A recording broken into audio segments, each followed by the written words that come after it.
नमस्कार दोस्तों, आप सभी का फिर से स्वागत है हिंदी इंटरनेशनल ड्रामा में। दोस्तों, आज शुरू करते हैं द ग्रेटेस्ट मैरिज का एपिसोड 8, जिसमें हम देखते हैं कि चांगी यंग और जो युन चो अपनी न्यूज की एंकरिंग पूरा करते हैं। शहर के लोग चांगी यंग को फिर से न्यूज स्टेशन पर देखकर बहुत खुश होते हैं। टीम मेंबर इंटरनेट पर देखते हैं कि चा की वजह से न्यूज रेटिंग 15 आ गई है, जो अपने आप ही एक रिकॉर्ड बन गया था। न्यूज खत्म करके चांगी यंग जो युन चो को न्यूज रूम से बाहर चलने को कहती है, पर जो कहता है तुम पहले चली जाओ चा। चा टेबल के नीचे झुककर देखती है कि जो युन चो ने डर के मारे वहीं पेशाब कर दिया था। जो कहता है प्लीज चा, तुम ऐसा बिहेव करो कि तुमने कुछ देखा ही नहीं। तभी टीम मेंबर रेटिंग को दिखाने के लिए जो तक पहुंचने की कोशिश करते हैं, पर चा उन्हें जो तक पहुंचने से पहले ही रोक देती है। टीम मेंबर जो को दूर से ही बताते हैं कि आज की रेटिंग 15 रही है। चा सबको न्यूज रूम से बाहर लेकर जाती है। न्यूज स्टेशन से जाकर चांगी यंग बाहर डिनर करने के लिए जाती है। रेस्टोरेंट में बैठे कुछ लोग चा को बताते हैं कि वे बहुत खुश हैं क्योंकि चांगी यंग फिर से अपनी जॉब पर वापस आ गई है। चा सबको उसका सपोर्ट करने के लिए थैंक यू कहती है। दूसरी ओर जो युन चो न्यूज रूम में अपना पेशाब साफ करता है और खुद से कहता है कि इतनी बेइज्जती से अच्छा था कि मैं नदी में कूद ही जाता। चा को डिनर करते हुए पेट में बहुत दर्द होता है। वहीं बैठे लोग चा की मदद के लिए आते हैं, पर वह मदद लेने से मना करके खुद ही डॉक्टर के लिए चली जाती है। पार्क के पिता पार्क की मां पर गुस्सा हो रहे थे कि तुम्हारा बेटा रोज ही एक औरत को शादी के लिए यहाँ पर ले आता है। सोनिया पार्क को फोन करके कहती है कि आज रात तुम घर पर मत आना, घर पर तुम्हारे कारण लड़ाई हो रही है। पार्क के पिता पार्क का सारा सामान को इकट्ठा करके आग लगाने जा ही रहे थे, पर सोनिया उन्हें आग लगाने से मना कर देती है। चांगी यंग डॉक्टर से मिलने के लिए जाती है। डॉक्टर चेक करके चा को बताते हैं कि तुम्हारा बच्चा बिल्कुल ठीक है। तभी चा को अंदर से आवाजें आती हैं। डॉक्टर बताता है कि तुम्हारी दोस्त अंदर बैठी हुई है।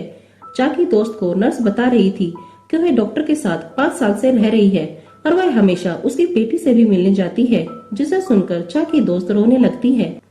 तभी चा भी खुद को नहीं रोक पाती और कमरे में आकर नर्स पर गुस्सा होकर कॉफी डाल देती है और अपनी दोस्त का हाथ पकड़कर कमरे से बाहर ले ही जा रही थी कि पीछे से डॉक्टर कहता है कि मुझे तुमसे डिवोर्स चाहिए।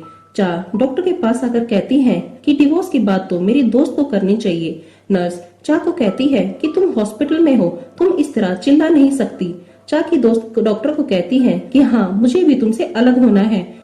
बाहर जाने पर चा अपनी दोस्त को कहती है तुम डिवोर्स मत लो, नहीं तो वे तुम्हारी बेटी को तुमसे छीन लेंगे। चा की दोस्त कहती है चा, तुम्हें क्या लगता है अगर म्योंगी और पार्क की शादी हो गई तो तुम्हारे बच्चे को तुम्हारे पास छोड़ेंगे? चा को यह सुनकर समझ नहीं आता कि वह क्या करे। चा तुरंत फोन करके पार्क को मिलने के लिए बुलाती है। वहीं म्योंगी पार्क के घर पर पार्क से मिलने जाती है। पार्क म्योंगी का लाई डिटेक्टर टेस्ट करता है और वह पूछता है कि तुम मुझे सच में बताओ, क्या तुम मुझसे प्यार करती हो और यह मेरा ही बच्चा है? म्योंगी कहती है हाँ, ये तुम्हारा ही बच्चा है और मैं पैसों के लिए तुमसे शादी कर रही हूँ। पार्क हंसकर कहता है कि अच्छा है कि तुमने मुझे सब कुछ सच सच बता दिया और म्योंगी को 5 साल की शादी का कॉन्ट्रैक्ट करने के लिए कहता है, जिसमें लिखा था कि म्योंगी इन 5 सालों में पार्क पर कोई हक नहीं जताएगी। म्योंगी पार्क की शर्तों को मानकर कॉन्ट्रैक्ट साइन कर देती है। पार्क म्योंगी को उसके साथ रहने के लिए बुला लेता है। कुछ देर बाद चांगी यंग पार्क से मिलने उसके घर जाती है। गेट को खोलते हुए म्योंगी बताती है कि पार्क घर पर नहीं है। चांगी यंग उसे कहती है कि ये कॉन्ट्रैक्ट पार्क को दे देना। पार्क अपने ही घर को छोड़कर कार में सो रहा था। म्योंगी पार्क को चा का दिया हुआ कॉन्ट्रैक्ट देने जाती है, पर पार्क उसे नीचे पकड़कर फेंक देता है। म्योंगी के जाने पर पार्क कार से उतरकर उस कॉन्ट्रैक्ट को पढ़ता है और फिर वह उस कॉन्ट्रैक्ट को लेकर चा के घर जाता है और उसे कहता है अगर तुम चाहती हो कि मैं इस कॉन्ट्रैक्ट पर साइन करूं तो तुम इसमें यह ऐड करो कि तुम कभी भी शादी नहीं करोगी और अपनी पूरी जिंदगी एक सिंगल मदर की तरह रहोगी। चा कहती है पार्क, पर तुम तो म्योंगी से शादी कर रहे हो। पार्क कहता है कि अगर तुम चाहती हो कि मैं इस पर साइन करूं तो तुम्हें ये सब ऐड करना होगा और वहाँ से चला जाता है। अगली सुबह चा लिफ्ट से जाते हुए पार्क और म्योंगी को मिलती है। म्योंगी पार्क को कहती है कि हम एक बड़ा डबल बेड लेंगे। पार्क कहता है हम दोनों अलग अलग सोएंगे तो हम सिंगल सिंगल ही बेड खरीद लेंगे। बाहर जाने पर चा देखती है कि म्योंगी बार बार पार्क को छू रही थी।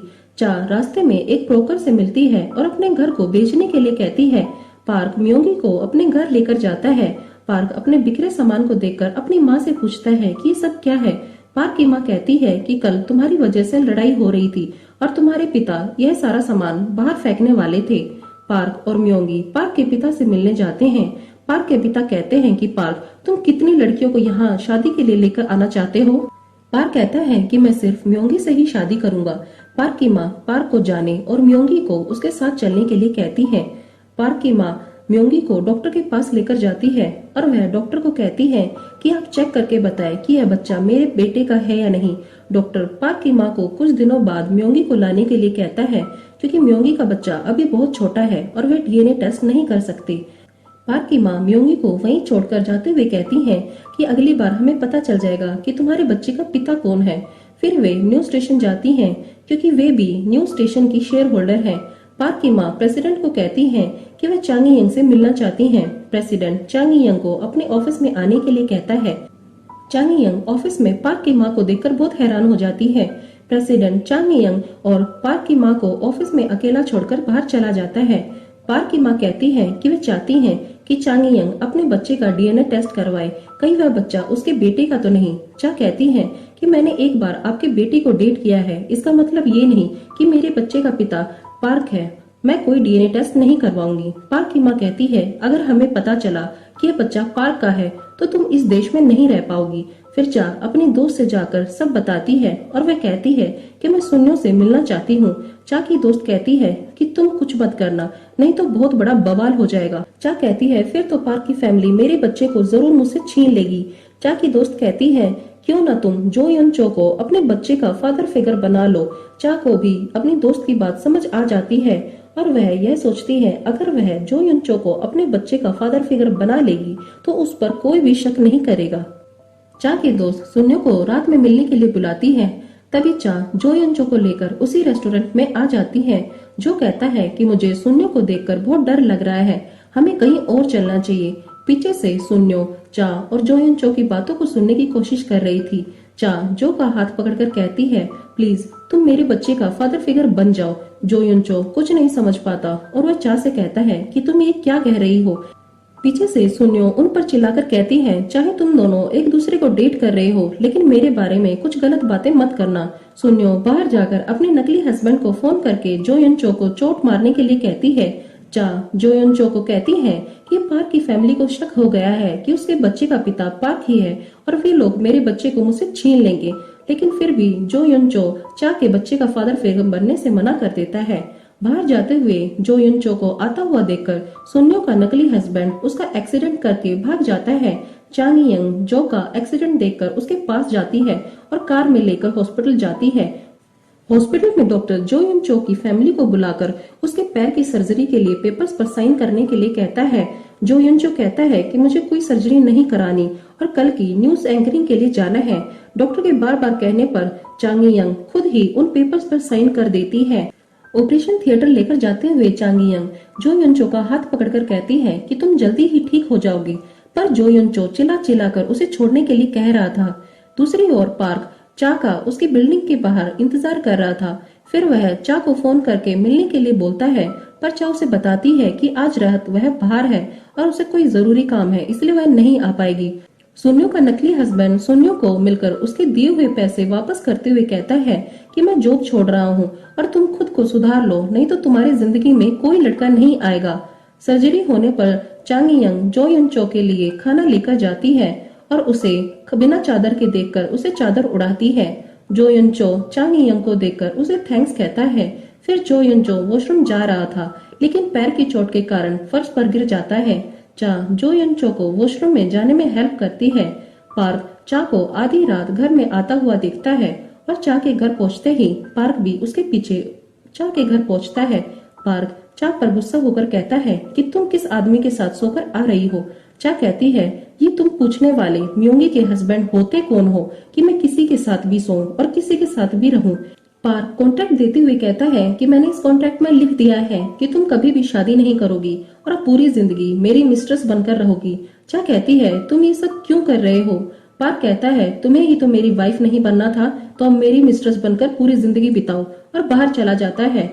चा पीछे से चिल्लाकर कहती है ये कॉन्ट्रैक्ट मैं इसलिए ही तो बनवा रही थी ताकि मैं तुमसे सारे रिश्ते तोड़ लूं। चांगी यंग अपने बच्चे के लिए बहुत सारी शॉपिंग करती है। चा बहुत सारी शॉपिंग करके घर वापस आ रही थी, तभी पार्क और म्योंगी चा से मिलते हैं। चा के हाथ में बहुत सारा सामान था और वह वहीं गिर जाता है। म्योंगी कहती है, तुम्हारे पेट में बेटा है या बेटी? चा कहती है, तुम्हें इससे कोई मतलब नहीं होना चाहिए। म्योंगी धीरे से कहती है, पर इस बच्चे को आना तो मेरे पास ही है।